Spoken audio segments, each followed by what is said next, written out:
going on? It's Ash here coming at you today in Clash Royale. Today, we're going to talk about the rise of Dart Goblin. Now, I've shared Dart Goblin in the past here on the channel, but this is the first time in the history of the card that I truly believe it is meta, meaning that it is viable in a lot of different archetypes, especially bait, and that's what we're going to focus on in today's video. So, I've always been a big fan of the card. I know a lot of you guys have too, but today we're going to talk about these three decks, and we're going to escalate in the average elixir cost. So this is a fast Dart Goblin, Princess, Goblin Barrel are your three kind of pseudo win conditions. You don't have Log in this deck, instead you have NATO, and then you have Valkyrie. So the NATO kind of synergizes beautifully with the Princess. Obviously, you can get tremendous defensive value out of your Dart Goblin and your Valkyrie, and you have the cycle cards as well as Fireball, which you normally don't see in bait decks. And it's a 2.8 cycle deck, so really fast for a bait deck. The second version is going to be with recruits in there instead of Valkyrie, and largely the same deck though. You do have Log in this version, and you still have your cycle cards, Princess and Dart Goblin. And here's the most expensive, and arguably, I don't know, it's hard to say which one of these decks is the best, but this is another great version with both Valkyrie and the Royal Recruits coming in at 3.3 average elixir cost. So I want to start out with this one. I want to do a live match, then I'm going to show you guys some replays from PUBG. He's at 6592 trophies right now, and he's using actually the first deck, he's using the second version of the deck, the 2.9. We're going to start out with the 2.8, and then last but not least, we'll go to the 3.3, and we'll show you the 12 win recently from, where is he? Rizwan. All right, so we're going to show you against a really cool Golem matchup. That will be the last replay that we share today. Let's go ahead and hop into a live ladder match right now. I love these decks, guys. They're so strong. Just the synergy between the Dart Goblin and the Princess. Yeah, let's talk about why Dart Goblin's so good. Number one is he's great against recruits. He's great against the meta. He's great comboed with the Princess right now. He does well in a variety of different situations, and it's just so easy to play and get value off of having the Princess and Dart Goblins kind of cycling on the arena at the, oh my god, a little bit late on that activation there. I was blabbing into the camera instead. We'll give the, oops.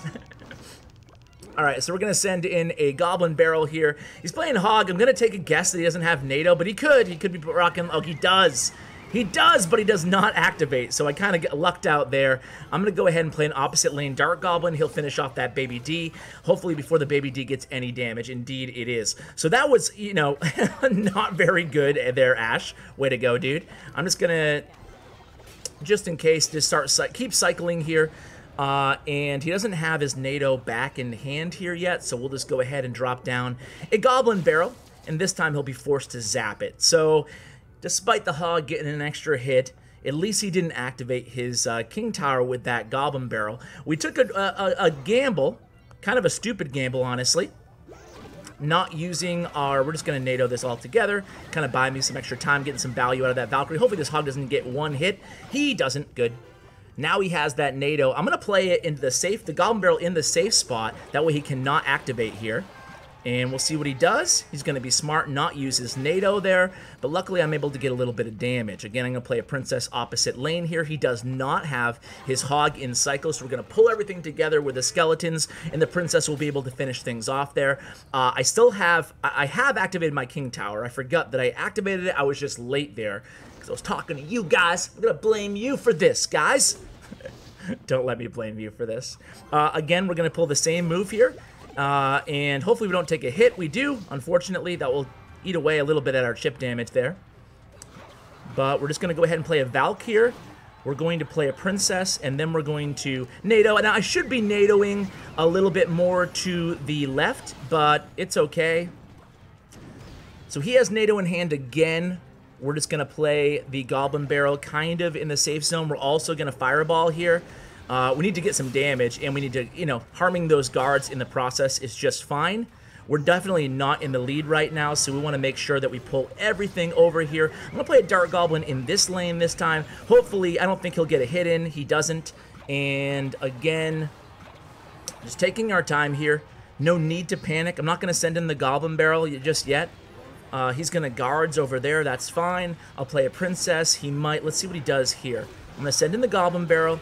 He does have NATO, but he uses the NATO. Interesting use of the NATO there. He's not going to get a swing with that mini P.E.K.K.A, though, and my Dart Goblin will finish off his... I'm going to play the princess at the bridge here.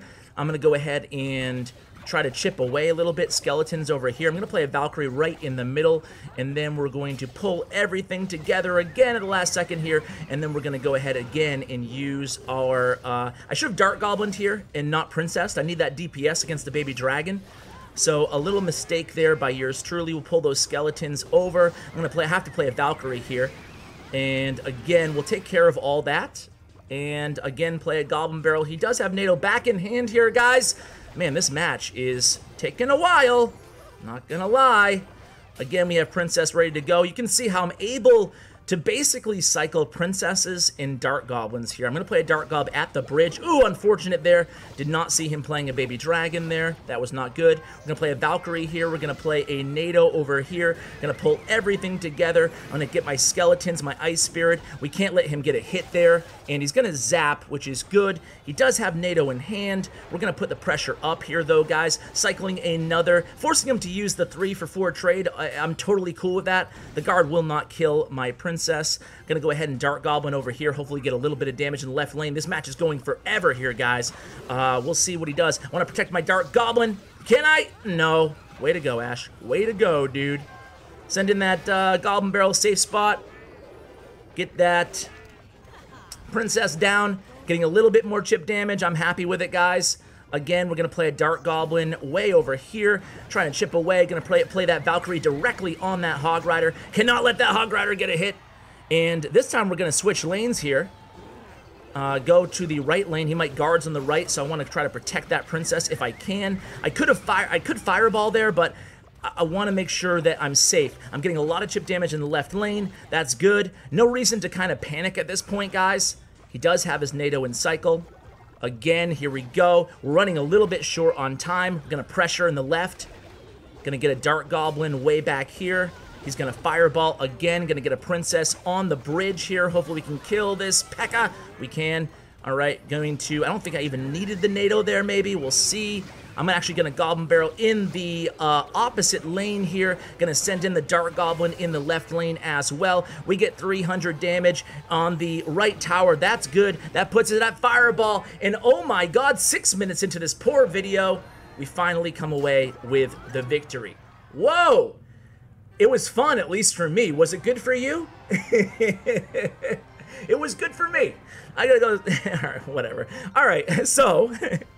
Man, that was a long match. I apologize, guys. Somebody said in the comments yesterday, they were like, Ash, no offense, man, but I came here for the pros, not you playing. But yet I get so many comments asking me to play more, too. I just can't please everybody. So hopefully you guys just fast forward if you don't like my gameplay. I don't blame you. So let's go ahead and get into the ultimate... Okay, check this out. Against Why Always Me, another really good player who we featured recently here on the channel. And we're going to go ahead and watch how PUBG, who's actually Lucasxgamer, handles this matchup. Lucas, a really, really good player. Don't have to tell you guys that. He's been on the channel before. So here we go.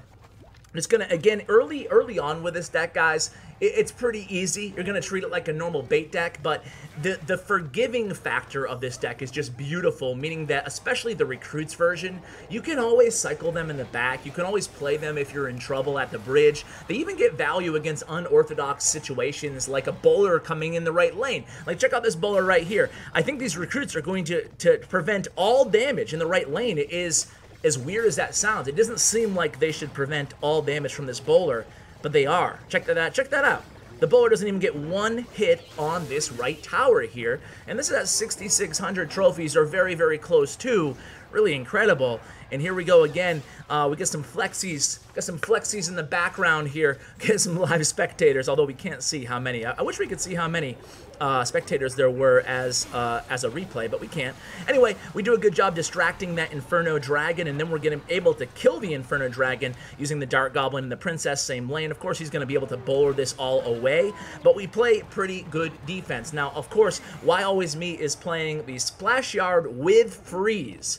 So of course he can win in one big push. We always have to be cognizant and aware and ready for that big freeze push. Luckily this deck has plenty of graveyard answers even though we don't have poison. Dart Goblin does very well and you can actually play him behind the King Tower opposite lane as long as he has a skeleton to target. Make sure he doesn't go running away.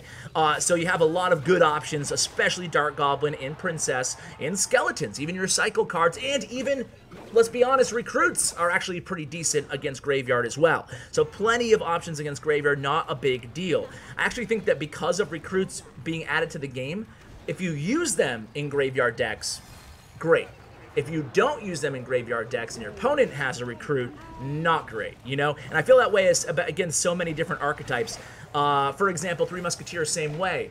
Obviously, Three Musketeers, recruits hurt Three Musketeer decks. However, if you're playing Three Muskie and you got recruits in your deck, you're looking pretty solid, even if your opponent does have recruits, right? So definitely no question that a nerf is needed, right, for these cards. And I shared my ideas on nerfs in previous videos, but look at this. This is where you truly get the value of having the Princess and the Dart Goblin in the same deck. You can play your recruits in this deck, and they just kind of sit there in their little sniper perches as support cards. You can play them opposite lane, you can play them same lane. Look at this Dart Goblin, guys. Look at this Dart Goblin left lane. That is Dart Goblin value. That's what this video is all about here. Dart Goblin almost single-handedly takes down that left tower. Meanwhile, why always me? Going in for that graveyard push going to be a little bit too little too late, as Dart Goblin was already doing a good job cleaning up in the right, and there it is, the victory at the very, very top of ladder. Now, of course, not all of you guys are at the top of ladder, and I acknowledge that, and the good news is, these decks work great. I mean, at tournament level standard, I personally feel these recruit versions especially, but even the one that we just played, the 2.8 cycle live, I feel like both of those decks are just the best versions of bait, given the meta that I've ever seen personally. And if you disagree, let me know which version previously in the meta in the last 2.5 years of bait that you thought was more OP than these. I would love to hear them, but you know, just thinking back, I'm like, wow. I mean, I'm routinely averaging, I would say, 9 wins in grand challenges using these bait decks. And I usually suck at bait, as you guys know. I usually average maybe 4 or 5 wins. It's just really bad with bait. But you add the recruits, the Valkyrie to the mix, and of course the Dart Goblin Princess combo, and then you're cooking. Now, I don't know what it is. It's hard to even put my finger on why Dart Goblin is so amazing. But just every time I play him, I'm like, oh yeah, that's a good play. It just feels like he always gets value. And I think that's what it is. Especially in this meta, he can just present tremendous value. And of course, he's a log bait, he's a spell bait, he's a poison, fireball bait. I actually had that one guy on recently, and he told me, you know, the thing about Dart Goblin is I'm always going to fireball him. I'm always just going to fireball or poison because I don't want to have to deal with him. And it's true, and that manufactures a +1 elixir trade for you, and you get the big spell out of your opponent's hand, so it's kind of a win-win. So here we go, guys. In this match, we've got about 1 minute and 30 seconds left here, and I like this match because Lucas is down. Look at how far he is down here, and he's not really connecting for any huge damage. He gets a little bit of chip damage. The Royal Ghost and the minions do a good job countering that push, but how is he going to come back here? And again, the opponent not afraid to use his poison, getting a little bit of value and a little bit more chip damage to the tower that he's focusing on. This time, a Dart Goblin's going to go ahead and answer that Royal Ghost, and then we play the recruits to help out as well, but things still aren't looking good. 962 HP on a right tower, going into double elixir time. So here we go. It's the recruits and the Goblin Barrel. Goblin Barrel connects. It was all the positioning there of that Goblin Barrel taking an additional 500 or so HP off that left tower, having it placed a little bit ahead of the tower. Always switch up your Goblin Barrel placement, even if it's in front of the tower. Sometimes that can be the most effective move, especially if they're defending with like Fire Spirits or Goblin Gang. You can predictively place your Goblin Barrel towards you, close to you, where you saw Lucas just do it, and then you can get tremendous value out of them. So here it comes again, guys. Recognizing there's no log, we play the Dart Goblin and the Princess in the same lane there, forcing a poison out of the opponent's hand. Now it's really, really, you know, clutch time here. We have 5 500 HP on our tower. We freeze that miner so we can't afford any more chip damage on our right tower, and then the recruits finish him off. So here it goes, going into overtime here. Here comes the Goblin Barrel and the Predictive Fireball to kill those minions, even though the Wizard does a pretty good job on defense. Now, we don't have to worry so much about the left lane. We do have to worry about the right lane. We logged that all away. We put both of our cycle cards down. The Wizard does actually connect to the left tower, so I said we don't have to worry, but now it's down to 655, so it's time to start worrying. This is our big final push here, guys. Here comes Goblin Barrel. Here comes the recruits. Here comes everything we got here, and here's the Princess to back it all up. We have that tower down to 228. That's going to be Fireball. RIP. Goodbye. We come through with a come from behind victory there. Very well done in that match. Now, again, a huge shout out to my main man, Rizwan. I mentioned him at the top of the video, but he is an up-and-coming pro.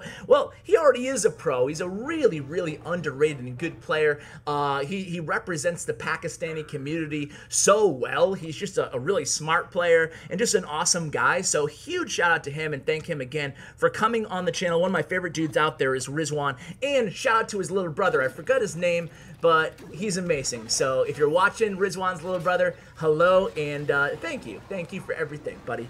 So here we go. It's going to be the recruits and the princess in the right lane. This time we're going against a golem deck here, guys. So how do you face up against a golem deck with a bait deck like this? Well, watch to find out. So here we go. We actually connect early on to that left tower, getting a lot of value, taking it down to, well, if the mad phase goes away, hello, 1791. Here comes the Goblin Barrel, of course, just chipping away. And you can see out the gate here, Rizwan already knows that he's playing golem based on the cards that he's already showed. So he's being offensive. He's being aggressive. He does not want to give the opponent the opportunity to mount and execute a really big, ginormous golem attack, because that's when it gets tricky on how to stop that.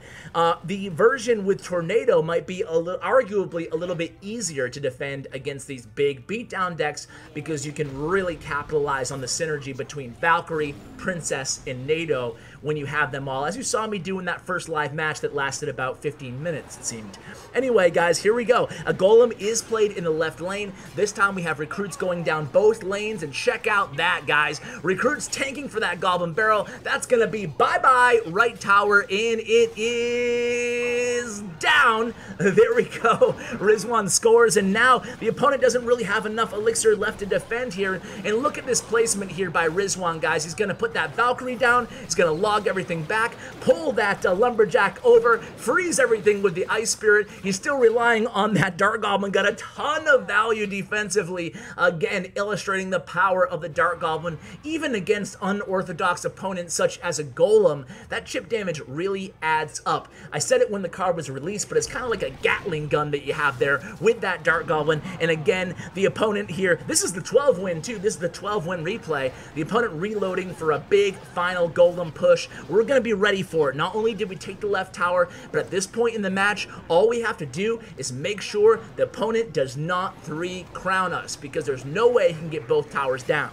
We play a Princess opposite lane. We have a Dart Goblin setting up out back. He sends in the Miner onto the Dart Goblin. It doesn't matter, guys. We're already killing this push. We can get tons of fireball value. He played the Valkyrie in the safe spot there. Oh, just beautiful. Just beautiful, Riz. You really killed it here, man. I mean, in Rizwan, I should mention, man, I should have probably led off with this.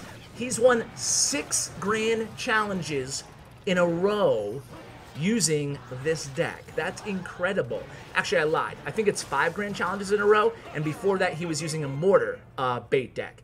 But that's another video for another day. Guys, huge shout out to both of my guests, Lucas and Rizwan, on this channel today. Really a pleasure showing you this gameplay, 12-win GC and top ladder, and some noob gameplay. I'm just joking, guys. Just joking, but it's fun to say that. Anyway, guys, thank you so much for watching till the very end. I really, really appreciate it. Huge shout out to Bren Chung, my YouTube partner. Check out his information in the description below, along with these players, these pro player profiles. Thanks to StatsRoyale.com, another channel sponsor here at CWA. Guys, thanks for watching, and as always, take care, guys.